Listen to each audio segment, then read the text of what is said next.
Well, hello, and welcome to another edition of Becoming a Gibborim.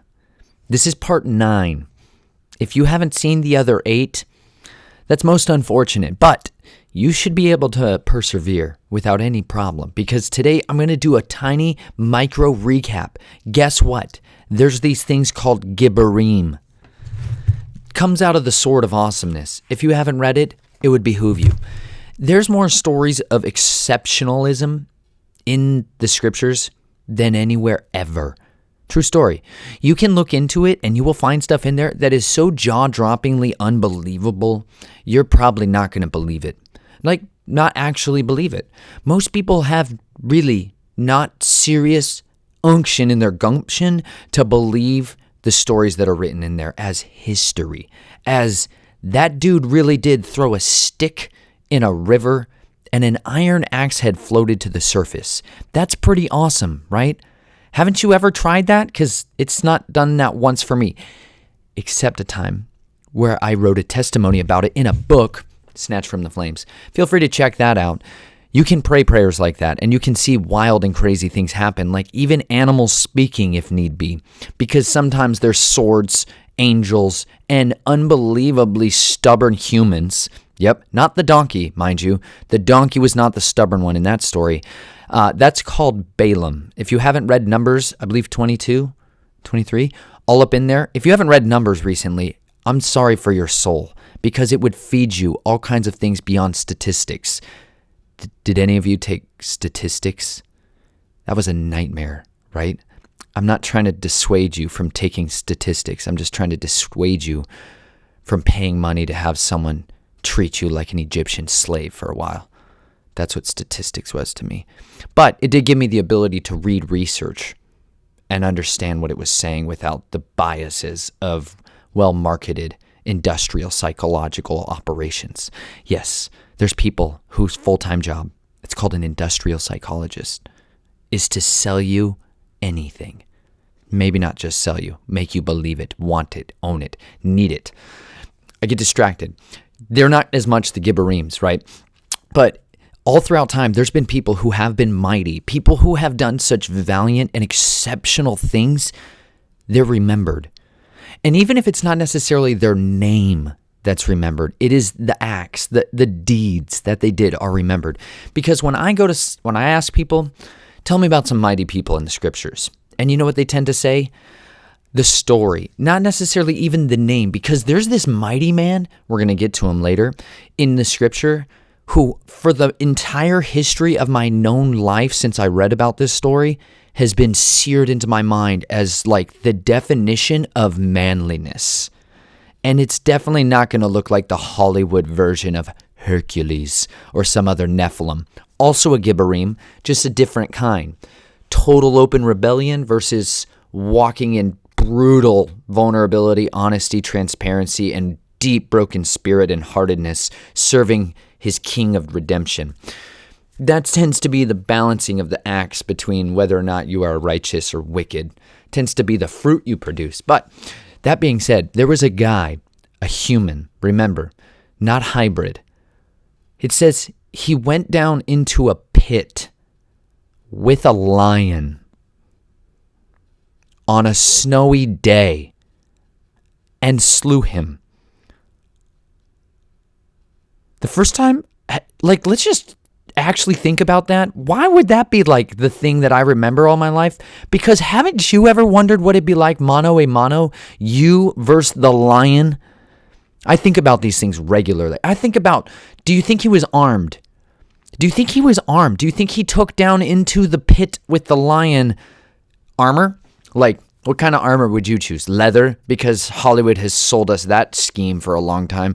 Would you wear your linen clothing? Because linen is outrageously effective against moderate slashing attacks in layers. And it's also just a good blanket. I think people were practical who were living on the run. I don't think they were as tactical when they were living on the run. Because the truth is, most mighty people are not tactical. They're just humans living and walking out a way of walking that makes them strange, that makes them set apart, like outside of the confines of the normal systems of what the world is doing at the current time. Like, I don't think there was a lot of guys, by the way, Benaya, I don't think there was a lot of guys going down into pits with lions on snowy days, but maybe there were some.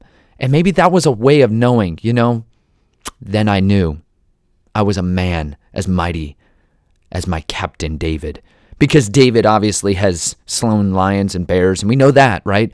So maybe he's just kind of just checking, do I got the chutzpah? Do you ever wonder if you have the chutzpah?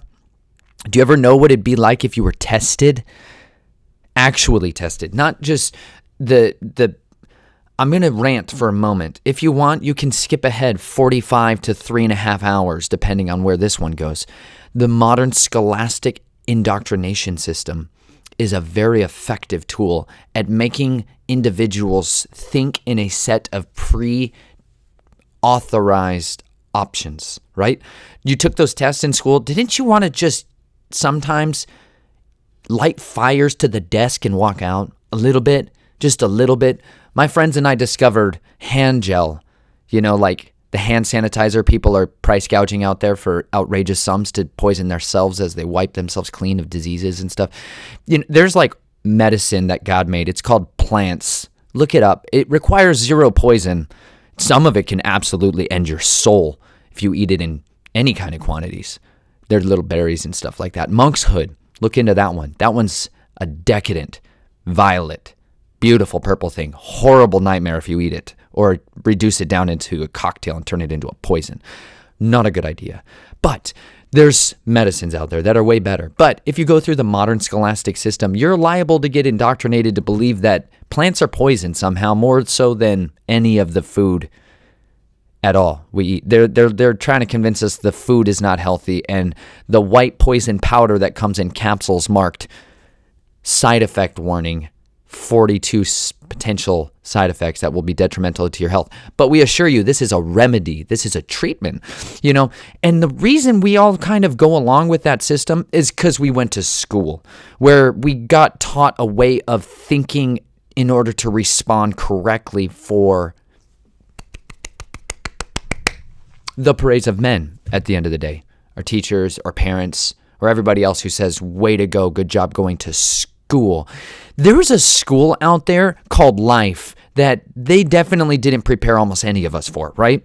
How much time in your entire scholastic career, if you're just a young lad, a wee one, skipping rocks on rivers still and just crushing life with enthusiasm, or if you're, a bitter, miserable teenager who is just thinking the world is miserable and lonely and you're depressed and frustrated with all the arrogance of the parents around you, wherever you may be, or if you've been in school since you can remember, wherever you may fall in that, how much serious time in your scholastic career was devoted to how to sleep effectively, how to sleep well, how to eat well, actually how to go to a store, price check, not be manipulated by clever marketing, just to go to a store and purchase quality food and ingredients, how to prepare quality meals on a budget, how to actually eat and clothe yourself with quality fabrics and clothing that are still worthwhile instead of being fed by the consumerism trap. I mean, there's so much of your life that you just didn't get taught unless you had a parent, right? Unless you had a mentor, someone who came along in your life who taught you those skills. You didn't learn that at school, right? You definitely learned what the corporate classes do. You learned where the cliques were. You learned all these other skills that were totally worthless, and all they did was genuinely probably bring you a lot of frustration, agony, and disability to be effective later in life. We're still trying to clean the gunk off of high school, some of us out there, because it was just filthy. I, as a junior in high school, elected to sign away my soul, body, and every bit of my DNA into the United States Army. And I became emancipated to the US of A. So I started out my junior year normal, obviously born inside a Luciferian bloodline and psychopathic pedophiles everywhere. That's a longer story for a different video. Feel free to click into any of those. I've got a lot of variety of content, if you can't know, on my channel. So anytime you would like to, it's there. That being said, I then jumped into the military. And then when I came back after basic combat training, where I just spent 3.5 months being trained how to murder people effectively, no matter what kind of situation I was in, I was not the same as the students around me. So I was bored all the time. I was the worst kind of senior in your classroom. I tended to lead people astray, not necessarily into bad things like rabble-rousing and hoodlism. Like, I wasn't necessarily a hoodlum. I was just bored because I was just trained to be a warrior, and then someone sat me in front of a desk. I had classes weeks before, sitting in that classroom, staring at screens, watching people literally get shot just for hours. They had us do this on medical training day, right? Where you're seeing different kinds of horrifically graphic wounds and how they're inflicted, by the way, and also how much damage a human body can withstand and keep going. Sincerely, there is more capacity in a human to persevere than you probably have ever thought real. Because I watch videos of guys getting sawed open. Not all the way, not graphically necessarily all the time, just shot a lot. And they just kept going for long periods of time, uncomfortable periods of time. Sometimes those guys lived. And it makes no sense. It really doesn't. Because movies have ruined your soul and given you they've captured your imagination in so many just absolutely devastatingly false ways. Like the action scenes. Where sometimes guys punch each other in the jaw space with soft, dusty knuckles for inordinate periods of times, and nobody seems to mind using their hands for a month afterwards. Because I punched a tree one time, not out of anger. I just happened to be swinging my fist very quickly in a general direction of a tree and connected viscerally with it. Did you know that's kind of like a bone?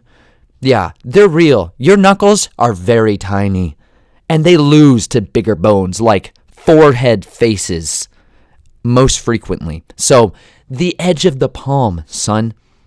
I don't want to teach you too much more than that. Keep that thumb locked out. Yeah, I got another gnarly gash. Shocker, I go outside. I live vibrantly, and I dig castles and moats with my child. I tend to get injured when I'm hanging out with her because she's fantastic. But knife hands, son. Let me teach you that. Keep that thumb locked out there because remember fascia? We talked about that earlier. It's a whole system inside your body that makes you limbery at times and makes you springy like a kangaroo and can give you endurance like a kangaroo. Did you know that kangaroos are genuinely more efficient when they're running at full speed? Just think about that. They're exhausted sitting down. But suddenly when they loosen up and start going 40 miles an hour, maybe 40 kilometers an hour, maybe 40 miles an hour, I forget. There's a lot of Australians out there who will correct me quickly on this one. Do. I would love those comments on kangaroos.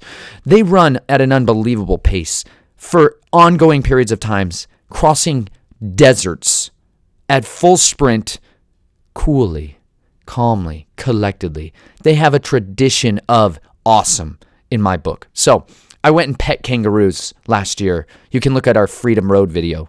Freedom Road. Yes, Freedom Road video. They're incredible creatures, and I got to look one in the eyes.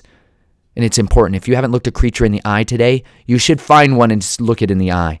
See something amazing, complex, and more unique than anything man's destructively augmented version will ever produce, because the creator of life is spectacular. But those systems of schooling, right? I got ensnared in that. To me, the school one I was in for a long time, even going into college and beginning to take tests that had monumentally big effects on my grade and my general disposition, I learned a lesson in there that you don't really think as critically as you think you do. I studied philosophy for a good long amount of time, which meant I wrote a lot of papers. And during that time, I talked and thought and reasoned often, and I had to learn about critical thinking in a different way. And then I was at the same time trying to study learning, like psychological learning, how it happens bodily and just in people? How is memory encoded? I was on a quest to try to understand what in the world had happened to me and to the people all around me. And because of that, I learned how easily seduced people are by information and by false information and by presupposition, by not utilizing analysis. And I saw it because I was in classrooms where I still had to just fill in the bubble with the number 2 pencil and not go too far beyond the line, lest your score be diminished tremendously. Those tests taught me all of the wrong kinds of lessons that I needed to know about being a mighty person. And I don't mean that to offend every person in the room who's a good instructor. I mean that to offend the system. Do you get what I'm saying? I'm always trying to differentiate between systems and individuals, because individuals, no matter where you are, can become mighty. This is always what I'm trying to get at here in every one of these videos, is to remind you personally, individuals said that I am pointing at now with my finger, you, that there is nothing that can keep you from being mighty except the man in the mirror and the beast system we've all been really deeply born into since the day we were born. Look at the dragon next to my face. That's the one. He's called the dragon, the devil, that serpent of old. He's the twisted, crooked serpent. If you don't know about him, read The Sword of Awesome, because it's from the beginning, like Genesis 3. Guess what? Bad dude shows up on the scene and gets all the way down till Revelation at the very end, like 12. And it goes all the way from the beginning to the end. We got to talk about the pierced hand who crushes the head of the serpent. Yep, there's the mightiest of all the men. And we get to talk about the fire the serpent breathes out, because he's trying to consume every single one of us into a way of thinking that makes us not mighty, that makes us afraid of pits and lions. Yes, you're afraid of pits and lions because someone ruins you at some point to thinking that that was not a good idea. I'm not saying it's always a good idea to go into a pit with a lion. I just think if that ever was opportunity was offered to me, I would most assuredly seize upon it with due haste. And I think you ought to as well, because you've got lions in pits all around you. It's called marketing. It's called advertisement. It's called water, like your tap water. Yep, that's a pit full of lions, because people in, like, my family's heraldry decided hydrofluorosilicic acid and unbelievable amounts of other chemicals were a good idea to feed perpetually through the waste organs of our bodies, so that we could filter out the very toxic byproducts of aluminum production. Like Reynolds wrap, wonderful choice for covering your food, terrible choice for eating its byproducts every time you take a drink of water.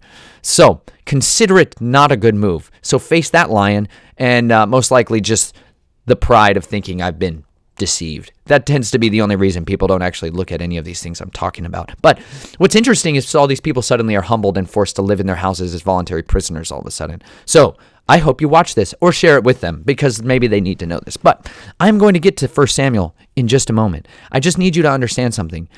Those mighty people who you could be at any time, you valiant ones, if you would be willing to violently seize the opportunities that you have been entrusted with to destroy the strongholds of the dragon. Oh, I don't know how to point behind me yet. This way. The dragon, if you could learn how to genuinely seize those opportunities to destroy where those have built up their strongholds in your life, you can be a different person, so that when you are tested, when you're actually tested, what will come out of you will not be more dragon speak, will not be cowardice, will not be literally running away. Because we're going to read about when it's a good idea to run away, but we're also going to read about when it's a good idea to not trust the fear in your guts. Because the mighty men, but not the stud with the sword, we all think about David. He's awesome, right? He's so fearless. Yes.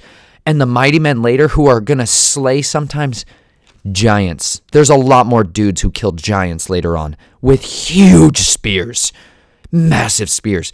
Spears that are so big, you and I personally would call them, well, if you went to a museum, say, and ever saw a specimen of one of these giant swords or spears, they would say, this was used for religious ceremonies only.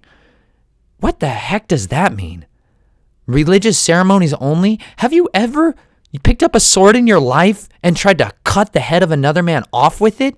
You'll take anything in the room, especially the super nice, awesome giant sword for my giant six-fingered hands. I think this is how they hide plain evidence directly in plain sight. Just a little side note. But that being said, there is so much incredible overcoming about to happen because these mighty men that we read about later who kill like 300 people with just the stick in their hand almost. Yeah, all these mighty men who save David or who infiltrate, go behind enemy lines silently like a gazelle and sneak up directly next to King Saul's head and take his own spear from him. Oh, it's also the slumber of the living God that comes upon him and can make your enemies sleep so soundly you could kick them in the throat and they wouldn't even know it. True story. You can literally sneak by people because the slumber of the living God is on them, and they would never know it.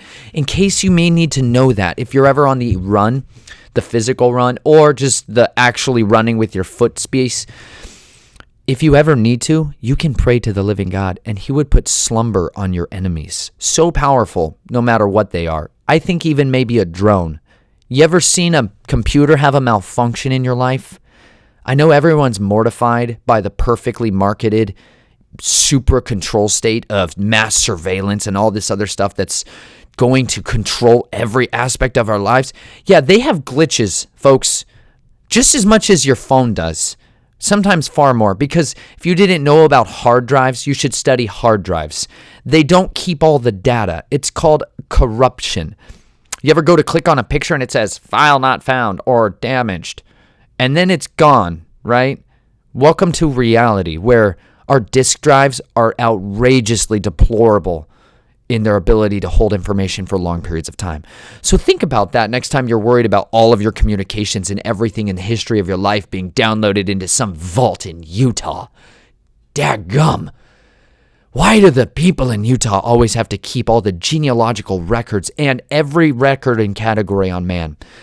There's a lot of Luciferian organizations and families and religions out there that like to keep track of that stuff. But the living God could, supernaturally defragment any of that stuff or cause it to just have a terrible day and not be able to find you if it didn't need to. You know what I mean? So tuck that away for whatever it's worth. I had a conversation with someone recently where they needed to remember that, and it's okay. You got to be all right. Remember, living God, magnets with ones and zeros on them. Spears, maybe. All right, we're going to jump in here because let's do that. If you didn't know where we were, we're in 1 Samuel because we're reading through the mighty men. This is some of the mighty men. We also talked about Esther a little bit last week or yesterday, whatever time zone you read this from. But today we are in 1 Samuel 23. Let's jump in, shall we? They then told David, saying, "Behold, the Philistines are fighting against Keilah and are plundering the threshing floors."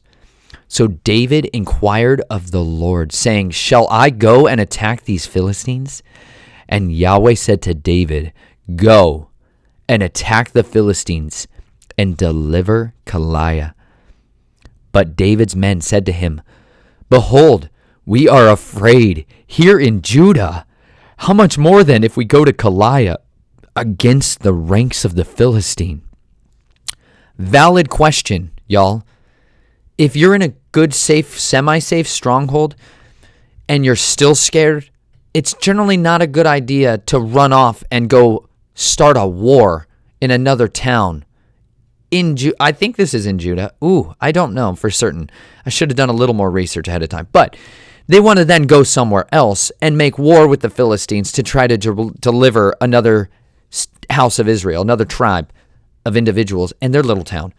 But what in the world? These guys are afraid. Yes, these are the mighty men, and they're totally afraid right now. And that's okay. You got to hear me. If you ever need to actually face battle of any kind, just like the one with the man in the mirror and your strongholds of addictions that may be rampantly raging and destroying everyone in your life, including yourself. Yeah, that one. The ones you're afraid to touch with a 10-foot pole. Any one of those. Just pick one. I bet I could find them in 5 minutes of sitting down and talking to you. And then we could address that. But I don't do as much of that counseling as I used to because, listen, you got to get ready for war. And this is how you do it, right? So equip yourself. Gird up your loins, son. We're going to talk some fear talk now. I cannot stress this enough. You're going to be afraid. Mighty men are afraid. Mighty, valiant women are absolutely terrified. Mighty and the most courageous of children are totally mortified and full of fear. Listen, that's not what makes the mighty person a coward or fail in their task. It is about the one who perseveres until the end shall surely receive the crown of life that's been promised to him. That's what we're holding on to. This is an endurance game, y'all. It is not about like a one quick awesome moment where someone stepped up and did something brave one time when it was easy. This is about ongoing perpetual conquering of the fears that are so perpetually plaguing us. Because that's what plagues us all, really. At the end of the day, deep-seated fears that drive us. That's what the enemy camp wants to do sincerely, is to propel us and to keep us back. Adam in the garden was apathetic. He was indifferent to the destruction that was sitting right in front of him. He was passive in a moment where he needed to be fierce. He was the one who should have crushed the head of the serpent when it ever tempted them to transgress, to disobey and dishonor the one who'd created him. He should have done that. Instead, all of the massive horrors of the world have been playing out ever since because that wasn't addressed properly. Fear causes us. The fear of going forth and delivering other people is sincerely put there by the enemy to keep us from being the mighty person we are. We can at any time choose to become a double agent to that fear and instead fear only one. Fear one who has the authority, all authority. All authority in heaven and earth has been given to the Messiah, to the Redeemer, and he bestows, he gives us that in his name if we would yet call on him. So David does just that. David does exactly what a good leader does. And that's, you know what? Not condemn his men for the fear that was in their hearts. He sought the Father who could drive fear out of his men's hearts in a moment with a word. That's smart. That's tactically sound advice, okay? So this is what David does. Then David inquired of Yahweh once more, and Yahweh answered him and said, "Arise, go down to Keilah, for I will give the Philistines into your hand." So David and his men went to Keilah and fought with the Philistines, and he led away their livestock and struck them with a great slaughter. Thus David delivered the inhabitants of Keilah. See, David went back for some confirmation from his commander. If you don't know about the captain of the heavenly host, it would behoove you to read Joshua because it's outrageous, especially the first few chapters. You need to know there's a commander of the heavenly hosts. Yeah, I believe it's the one with the pierced hand who has the rod of iron, comes back next time, leading the heavenly host on a white horse, that one. He met with Joshua, and Joshua bowed down to him and worshipped him. But if this was just a normal angel, every angel normally rebuked men who worshipped them and said, worship only the living God. That's a good way to test whether that angel is a servant of the living God or just a serpent shape-shifting in your midst. Remember, the old dragon can transform himself into an angel of light. So don't marvel, like marvel not. Why is Marvel the billion-dollar stronghold it is? Pretty sure they're telling you mighty Gibborim stories, but not from the good camp. Anyways, David most assuredly here does the right thing. He inquires of the living God. He seeks the authority and a better word. And you know what it does? Gives him confirmation. Because you can actually pray to the living God anytime. Like you have an actual pass. You have a standing order that is always giving you the opportunity to go have a conversation with the King of the earth. That's a pretty big opportunity that most of us just squander on things like wasting our time doing other things that don't actually matter near as much. If you turned off your television completely, your phone, all of it, turned off everything but you praying or reading your Bible for 40 days, for 40 days. Could you actually not listen to another human speaking besides the people that are directly in your ear space for 40 days? Can you do that? You should probably do that now before it was taken from you and you withdrew like an addict. Really, I used to work in the mental health field. There's a huge arena now, which is called technology addiction, where we had to go and work in places in the wilderness where there was no Wi-Fi. There was no Wi-Fi and cell signal or anything like that. We just were back in the national forest on some old private land that built a refuge, really, for people to come and decompress as well as systematically recover from being in a deeper wilderness where you were just living in a tent, and then kind of have a step down program. So that place, I literally saw people detox from technology. They had to detoxify themselves because they'd taken in so much screen time. Their body physically withdrew. Your body will physically withdraw if all you've ever been doing for the last few years of your life is entertaining yourself, even if you were just on the hunt for the truther campaign. Any one of these is super critical for you to figure out that it's still a major system that you need to be very cautious with using in high doses. It's hard to undo it. If you've just been dosing yourself perpetually and suddenly you stop, it's really hard. So I challenge you sincerely, try 40 days without it. Try 40 days without any other influence beside the people around you, the Word of God, and the people you physically talk to on the phone. It would really be beneficial for your soul. That being said, David inquires of the living God because he's praying, and he also, come to find out, has an ephod and a high priest now in his camp. Remember, go back a little bit to the previous episode if you want to find out about that. But let's listen in. Now it came about when Abiathar, the son of Ahimelech, fled to David after the slaughter of his entire family and all of the priests of the Lord. Okay? They fled to David at Keilah, that he came down with an ephod in his hand. And when it was told to Saul that David had come to Keilah, Saul said, Yahweh has delivered him into my hand. For he shut himself in by entering a city with double gates and bars. So Saul summoned all the people for war to go down to Keilah to besiege David and his men.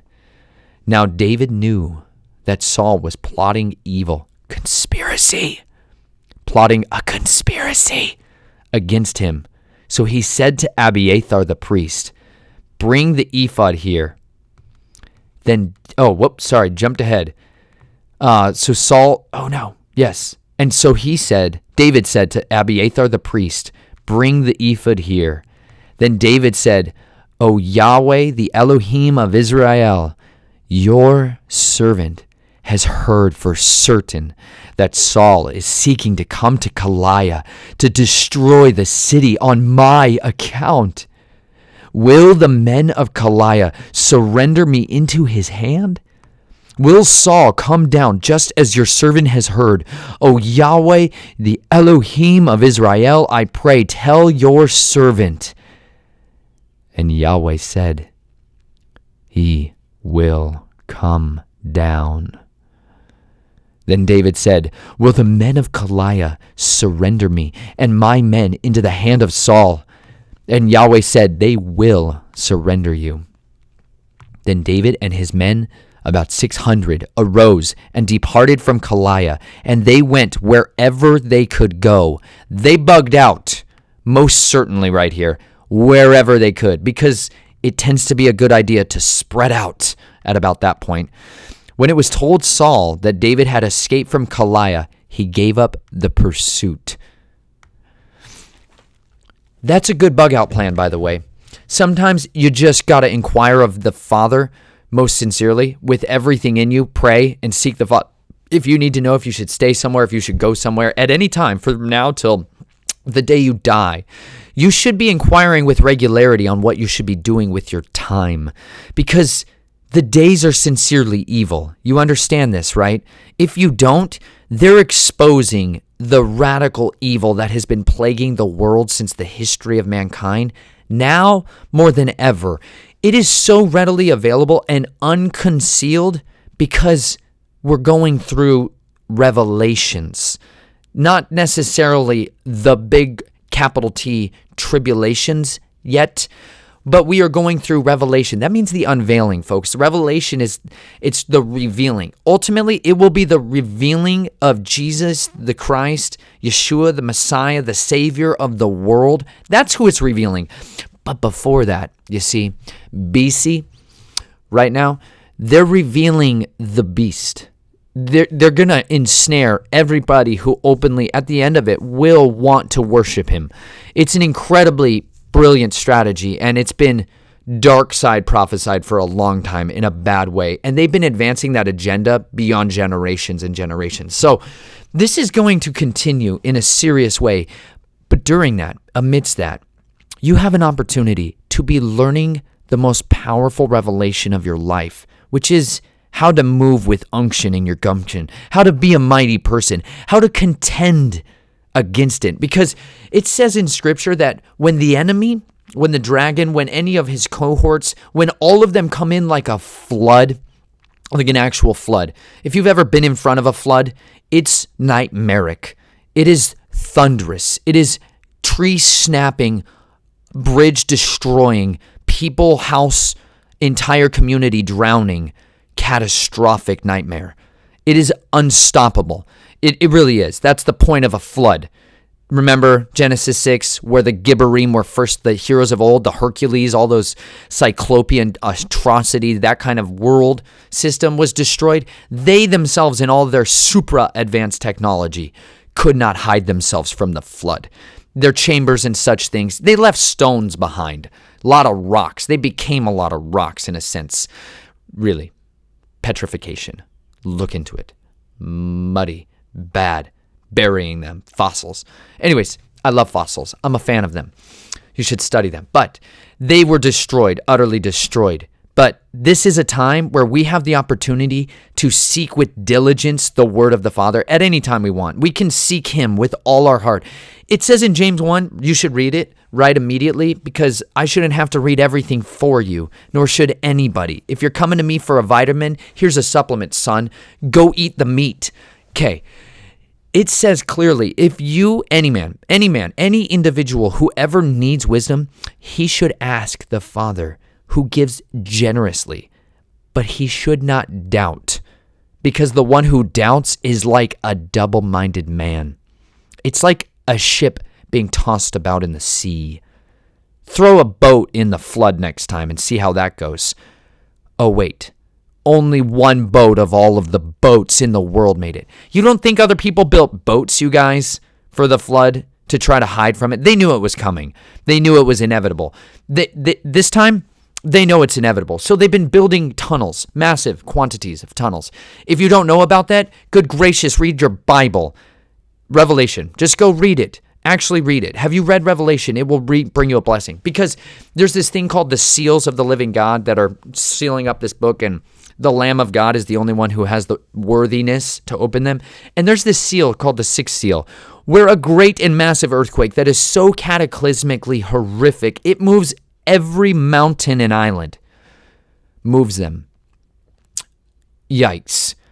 People, though, the kings of the earth, the Gibborim, the mighty men, the heroes, the giant bad guys too, young, old, rich, slave, poor, free, they hide themselves in the tunnels, in the caves of the rocks. So these are deep underground military bases, but just deep tunnels, just tunnels. I grew up in a community in Colorado where it's nothing but tunnels everywhere, because it's called the continuity of government. If you aren't aware of it, this is where everybody goes, like the kings of the earth that flee and hide themselves from the wrath of the one who is coming. Yikes. They're going to try to hide themselves under the ground, because all of the upper ground's going to move and shake and tremble and fall around. And so they think for certain we'll be good down here in these tunnel spaces. Probably not a good idea, because last I checked, rock moves underground just as much as it moves above ground, son.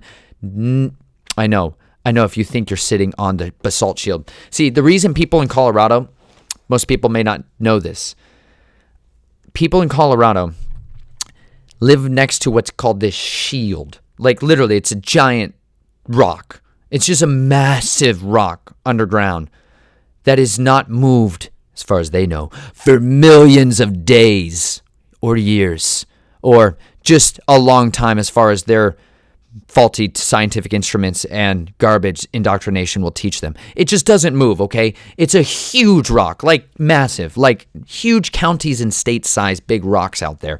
And they don't move. It's why there's giant mountains near it and then none in front of it. It's an interesting place. So because of that, they're pretty convinced that when the earth shakes, they can have tunnels, like massive tunnels, that will help to keep them safe. So if you bore into that rock and just tunnel out that entire area, you can look into communities like Parker out there. There's like all these little communities just near Denver. Denver, right? DIA, the Denver International Airport Conspiracy. Yeah, those kinds of places. Well, there's entire mountain complexes and tunnels that go from the entire Front Range all the way out and extending about 60, sometimes much further, miles east of there. But that's why they do that, because they do know there's going to be massive cataclysms that are inevitable, and they try to hide themselves from the wrath of the one who is coming, but also maybe just from their enemies, whatever they've been deceived into doing, because most people that do that kind of work just do it in a compartmentalized fashion.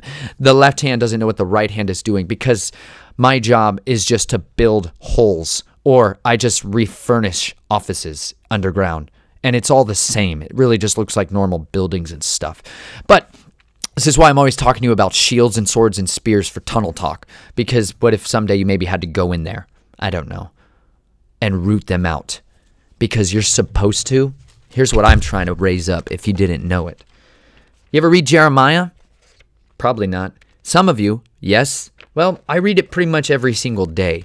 There's reasons for that, because some of us, I think, are just here to warn against mass calamities and violence for seasons of our life. And it's really helpful to hear about other people that get so persecuted, they're beaten and thrown in slaves and that kind of stuff. But if you haven't read Jeremiah, it would behoove you. Ooh, let's see, where is it? Uh-oh. Oh, just lost it. Sorry, y'all. I'm using a new Bible. If you don't know what that's like, breaking in a new sword. I'm still trying to sharpen myself with it. Dadgummit, I lost it. Needless to say, if you want to know where the whole fishing for men came from and why they call them, why did when Jesus talked to people and said, come and fish for men, you're fishing for fish. Stop it. Come and follow me, and I will teach you how to fish for the souls of men. Well, in Jeremiah, there's a prophecy about that. Literally, that's what they're going to do initially. It says in those first days, basically, they will go fish for the hearts of men and the souls of men. But then it says, and then in the later days, then he will send out hunters. What? Hunters? Yes. Yahweh says he's going to send out hunters who will hunt them from every crag in the rock, every tunnel, and every place that they've hid themselves. They will root them out. Yeah, actually root them out. So I think when I read the Great Commission, Matthew, Mark, Luke, John, Genesis, Exodus, the whole Bible, right? The commission of the living God, read it. It says, go into all the nations, all the world, all of it, every cosmos, all the cosmos, and preach the good news to every creature. I think some of us actually have to go to every portion of the earth to preach the good news. And I don't think people have been preaching it as much down below us. I don't. Most of what I learn about from the underground is naughtiness. It is the kingdom of the beast down there. And I think the good news still should be preached down there, and every one of them should have an equal opportunity to hear the good news. So that's kind of why I talk about a lot of this stuff. I don't know how I got off on that tangent per se, but some of you will figure out what I'm really getting at there. I think some of us are destined to be hunters who go root that stuff out, and that's okay, and that's wonderful, but we should probably prepare to be mighty now on the surface in case we ever should have to go rooting for tunnels and caves. But David, he and his men are going to go into caves often, and they're also at other times going to be fleeing in the caves and in the forests and all over the place, because that's what you got to do sometimes. And right now, some of you need to do that most seriously. Root out the garbage in your soul. Find those strongholds that don't belong to the King of Glory and root them out with violence. Do whatever it takes to seize upon those fear of men that you may have in your heart. David inquired of the Lord. He had confirmation, and his confidence was infectious. You see, men and women who are mighty are infectious just as much as those who are cowardly, because Phobos, right, the god of fear, the bad one, panic. These are like entities as much as they are anything else. And they have a spiritually transmitted disease that can really break forth, especially in times of testing and trial and tribulation. And those are deadly. They will kill you most certainly. And so if you've ever studied any kind of battle and why people win and why others lose, you're going to learn all about it there, because suddenly the fear takes over the enemies and they begin to flee rather than face. Those are very different positions, and why getting shot in the face is always ideal, because getting shot in the back is genuinely never going to happen if you always face the enemy. Do you get what I'm saying? We have all this armor that's offered to us forever, should we ask for it and walk in it. It doesn't come just by saying, I have the armor of God on my chest. It comes by living it, by walking in the authority. And wherever the blood of the enemies, filthy, defiling work has taken place in our life, I don't know that the armor of God is sitting as holy over that place. So you have to destroy that so you can bear up the armor, so that your identity becomes secure in the one who called you. And it will make you, it will transform you from who you are into who he is, and it will make you a new creature. You see, that creature is the mighty one who, after David, just like after David got done praying and he had confirmation from the Father, he went and acted immediately. And all those men who were with him followed their leader.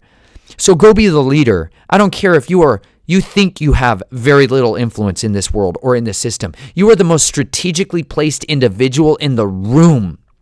No matter what room you show up to or are called to, if you have the power of the living God with you, because you literally become an extension of his hand on this earth. So I pray you would be diligent to do that and to seize with every opportunity you have to take advantage of this time you've been entrusted and to go and find a way to be mighty no matter what the cost. Go be fierce for what you believe in. Go diligently root out the evil that's in your heart and your soul, and go figure out what it really takes to be tested by the living God so that your faith could grow and it could produce perseverance, powerful perseverance. We might, at the end of it, become perfected and complete, not lacking in nothing. That is what my prayer and my hope and my desire is for each and every one of you, and also that you would go find ways to make armor. Go find ways to make armor. If you didn't know what I was doing on Shabbat, because I enjoy the Sabbath most seriously. And I believe it's the time where you can have strategic downloads and information from your master and your king. I was studying armor as usual because I read the Bible, and every time I get stuck somewhere on a passage about armor, I just got to read about it for a while. So I did. And then that led me into corundum. If you guys haven't looked into corundum, it's like what sapphires and rubies come out of. It's the material, aluminum oxide and stuff like that. But I'm looking in ways that you can melt that down and weave it into a fiber. And then you know what? I discovered people have been melting down rock and making it an armor for a while. Like since the 60s. Ukraine, the Soviets had figured out a way to liquefy basalt and cast threads out of it. And they tried to then bind those onto different things like aircraft or other big tanks and cars and stuff like that. Anyways, people have been doing this a long time. So I think some of you out there can figure this out and figure out how to make us armor that can withstand 2,000 degree fire, just in case maybe that ever should happen, where you got fire breathing dragons all around you and you got to deal with that, son. Maybe we need a good heat resistant shield or fabric clothing, because I like linen and I like being cool. So anyways, I love you guys. I love you all. Be vigilant, be diligent, and of course, be safe out there. And by that, I mean live as dangerously as possible, because the days are sincerely evil. But you were born for such a time as this. I love you. Be steadfast always.